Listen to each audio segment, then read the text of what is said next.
News with Kelly Gregg.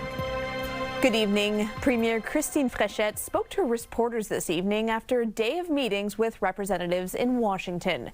It's her first international trip, and one of the major issues on the table, Quebec's place in the renegotiation of the CUSMA trade agreement. Jean-François Poudrier reports. Christine Fréchette had quite a busy schedule here in Washington today. She first met with Canada's ambassador in the U.S., Mark Wiseman, at the Canadian Embassy. She said to reporters the focus of the day was to defend the interests of Quebec in different strategic sectors, including the energy sector. She had a lunch with U.S. Trade Board's members, representatives from lumber and the aluminum sectors, and she met with 6 members of Congress, both Republicans and Democrats, during the afternoon. But the high mark of the day was the 1-hour meeting with U.S. Trade Representative Jamieson Greer, the person in charge of renegotiations of CUSMA that are supposed to start in the next few months. They talked about the importance of Quebec in the energy sector, but also about supply management, a topic that has been an irritant for the United States for years and that they want to get rid of in the next free trade agreement. But according to Christine Fréchette, that aspect of the free trade agreement is not negotiable. And I explained the importance of Quebec for American economy, talking about the aluminum, talking about also the softwood lumber, talking about the energy we provide to New York State, among other things. And we discussed also the tariffs that are being applied to all these products, except energy, and the impact that they have, these tariffs, on American citizens. Because not only does it hurt Quebec economy, but also it hurts the wallet of the American citizens, and this is something I wanted to underline. And what about some irritants on their side, French laws and also supply management that they seem to be pretty against? We didn't talk about the French laws. It wasn't brought up as a topic. We talked about supply management, and I said that this is something that could not be negotiated from my point of view.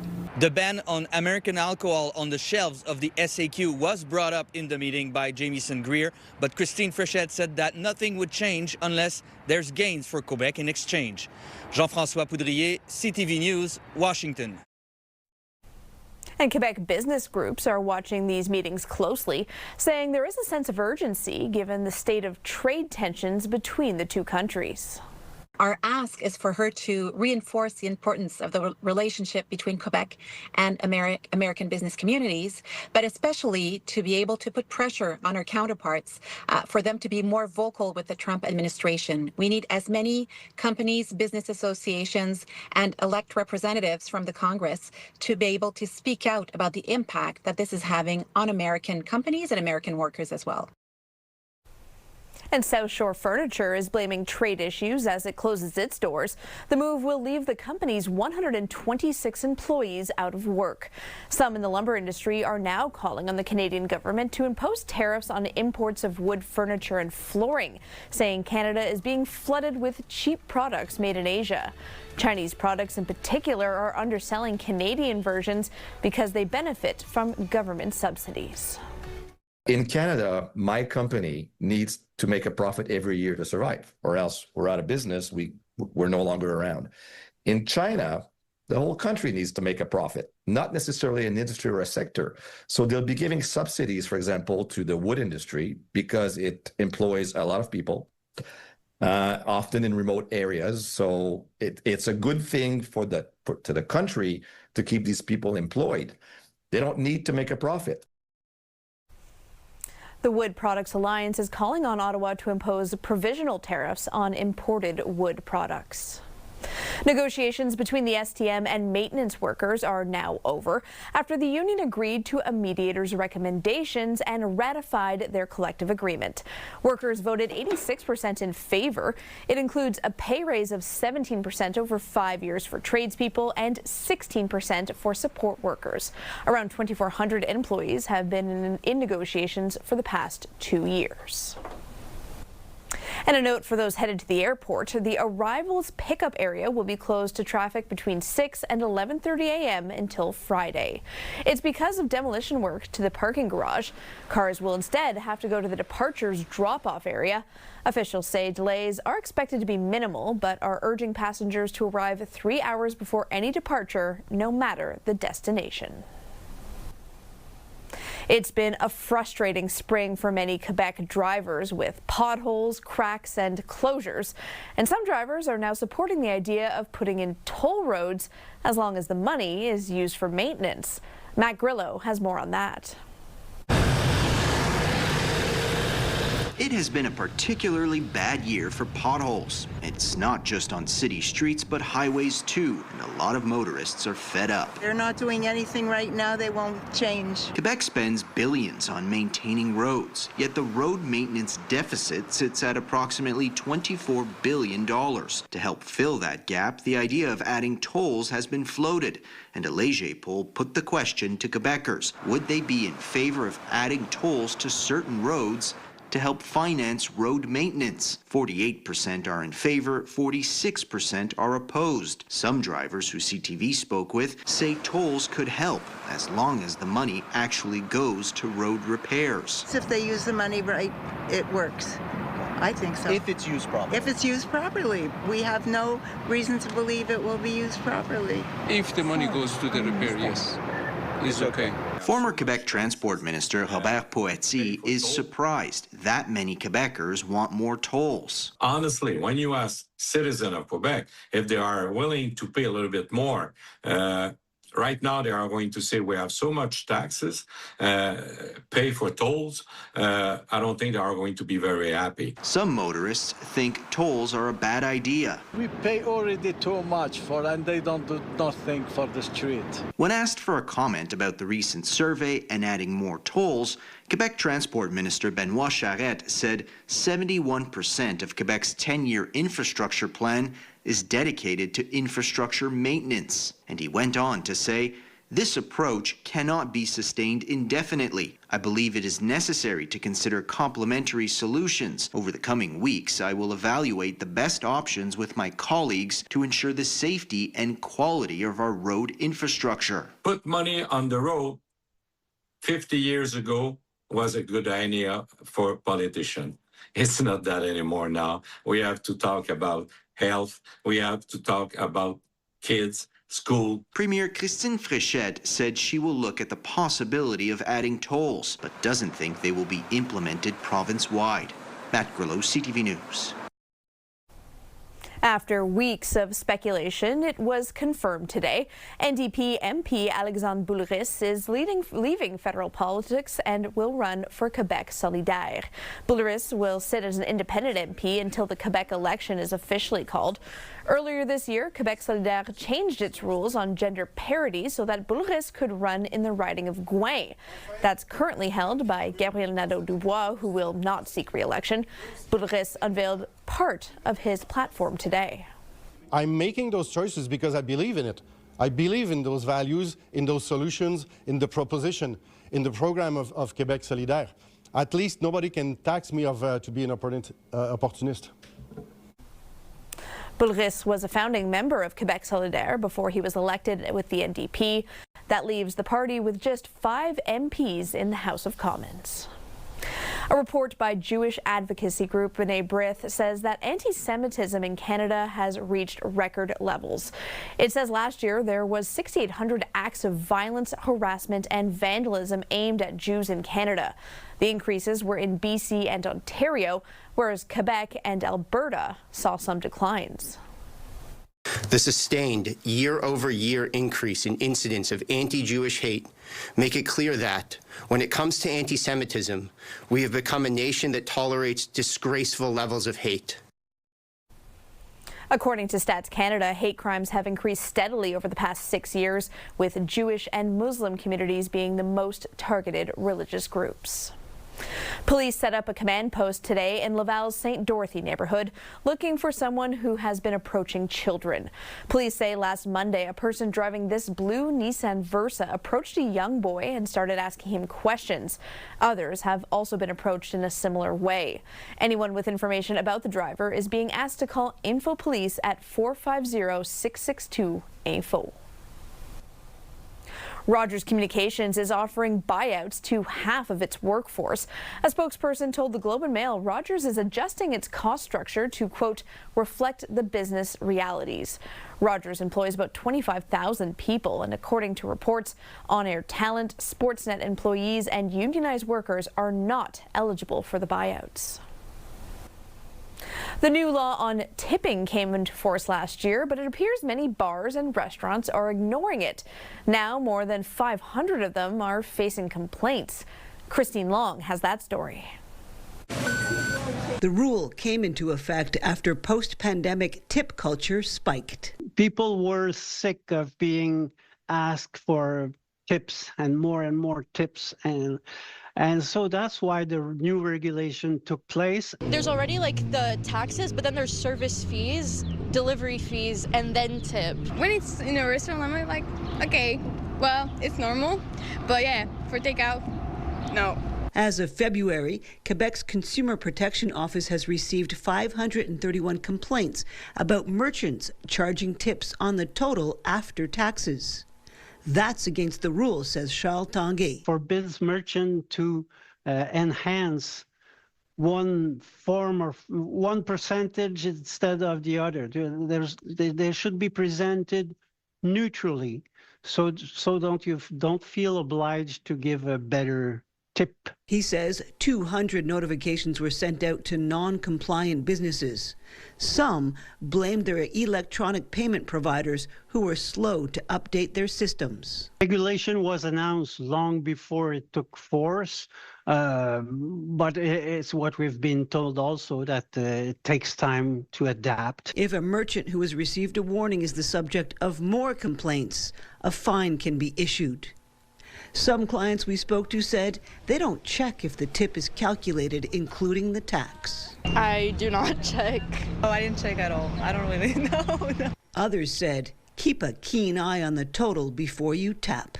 You try to check if you understand how the numbers are adding up. Sometimes I find they put a little bit, like a few cents that are not supposed to be there, so it's really important to check it out. Tanguay says, buyer beware. Tipping have to be volunteer, and if you're not satisfied, you don't be shy, and you can give less tip or no tips at all. My barbers get tipped pretty well. If you work in service, you have to tip. Tipping is about karma. Christine Long, CTV News. After the break, the pick is in and breaking down Montreal Victoire's chances in the PWHL playoffs. Download the CTV News app and stay on top of local stories as they unfold. Increasing number of abandoned buildings. Customize your feed and watch live wherever you are. CTVMontreal.ca, your home for news. It's playoff season in Montreal. No, not just the Canadiens. The Montreal Victoire will start their postseason journey this week. Becky Keller is a PWHL color commentator and three-time Olympic gold medalist. Thanks so much for joining us, Becky. Thank you. I appreciate you having me on. All right, so one of the fun things about the PWHL is that Montreal finished first and got to choose their opponents. They went with the third-place Minnesota Frost. What do you think of that matchup?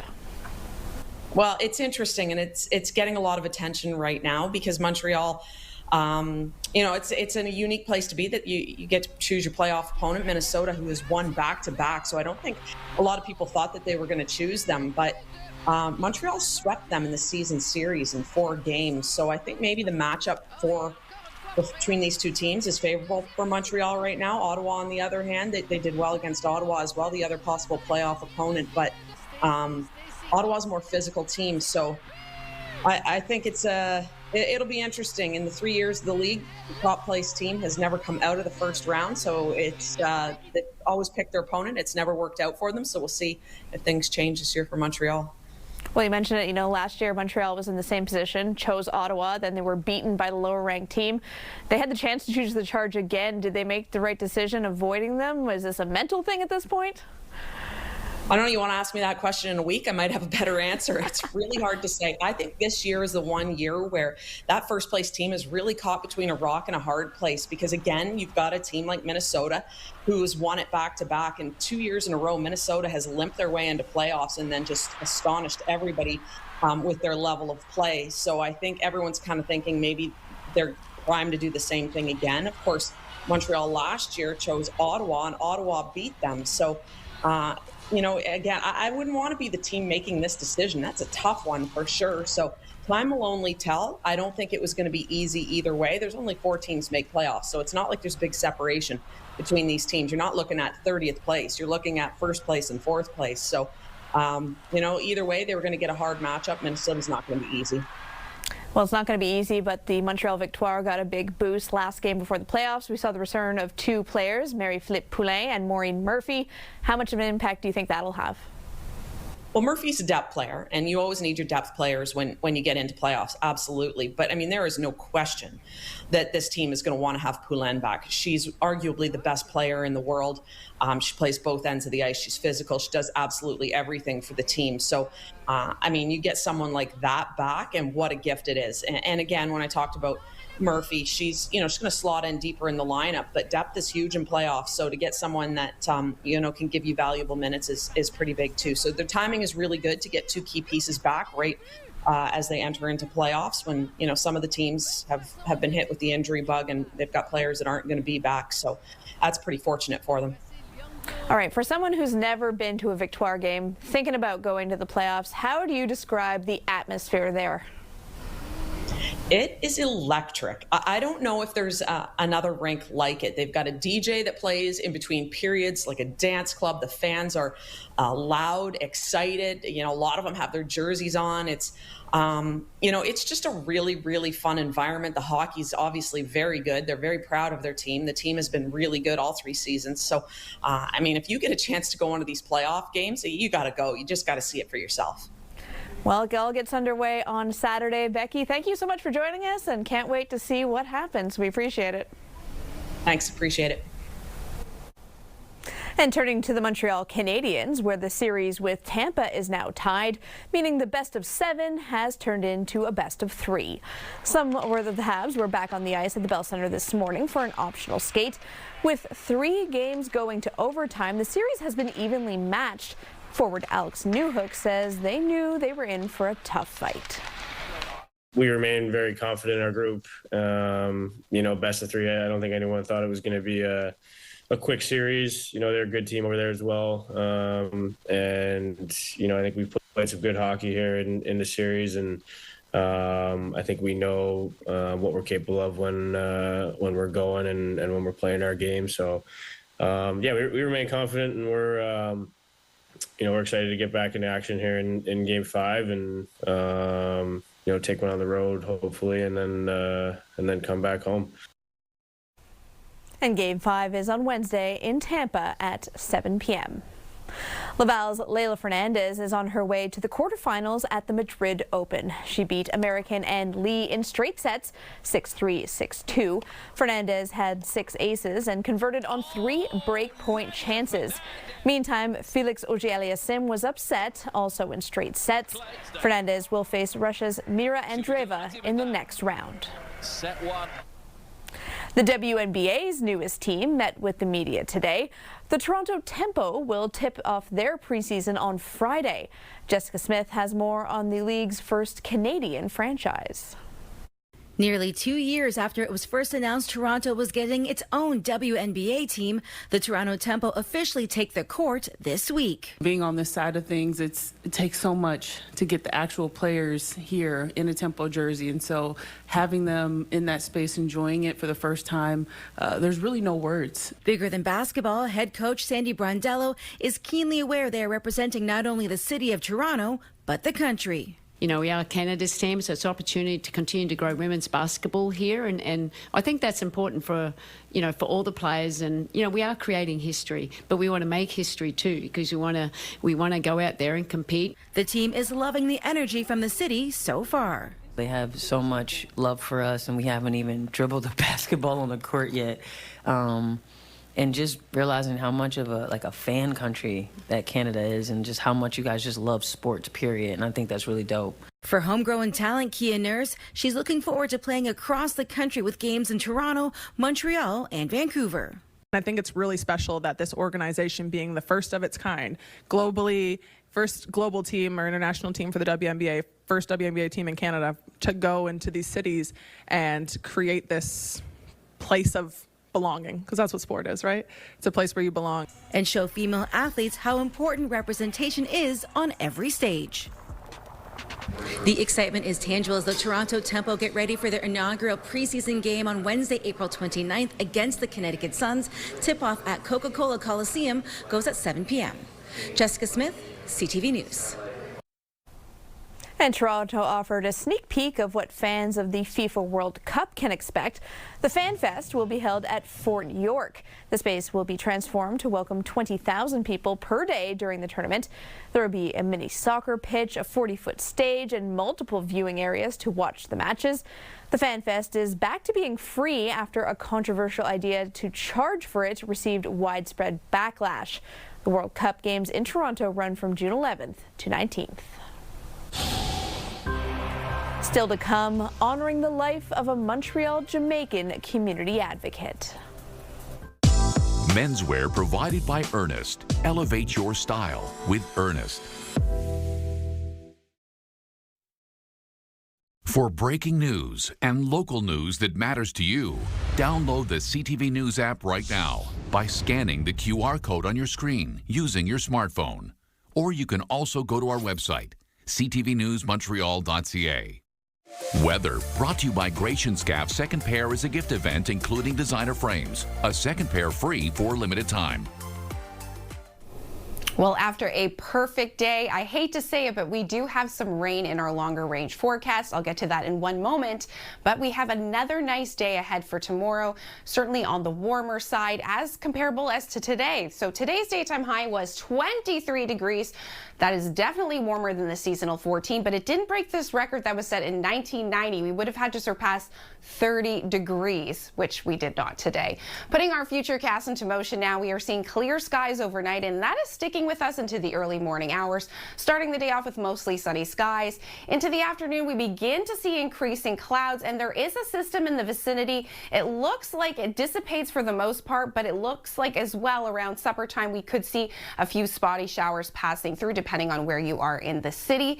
However, we're not talking about a significant rainfall. It would be around 1 millimeter of rain, and once again passing through quite quickly, and we could see rain as well in the early morning hours, and that would impact our rainfall total that we are seeing Wednesday, because we are expecting yet again another system to hit us in the afternoon on our Wednesday. So we do have a nice day to look forward to on our Tuesday, and it starts overnight. We're seeing clear skies and a low of 8, which is on the warmer side. We would typically be around 4 or 5 this time of year.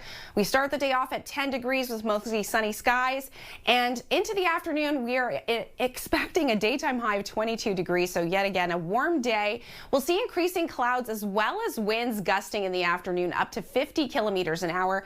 Those southeasterly winds will bring up warmer air, and that's why we're seeing a nice warm day for tomorrow. Looking at our longer range forecast, unfortunately, yes, we do have some more rain headed our way. We'll see that on Wednesday. Looks like around 14 millimeters in the afternoon, a high of 17. 11 will be the high on Thursday with around 9 millimeters of rain there. We could see around 1 millimeter of rain to start the day on Friday, cloudy skies in the afternoon, 10.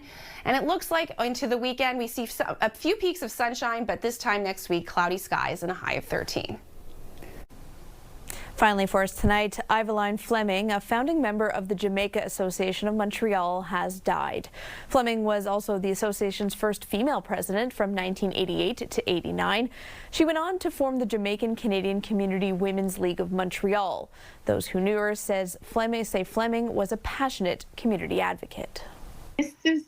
Fleming had that in her. She had a fire in her that she had a goal in mind. She set forward to achieving her goals, and she met with whomever she needed to meet, whether it was Jean Doré or whether it was Justin Trudeau.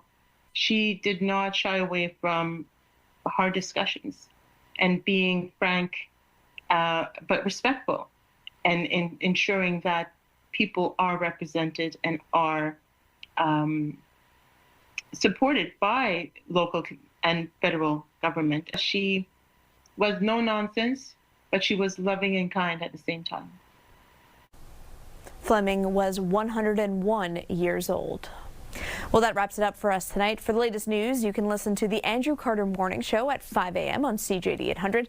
And of course, you can always head to ctvnewsmontreal.ca for more coverage. Thank you so much for joining us. Have a great evening and take care of each other.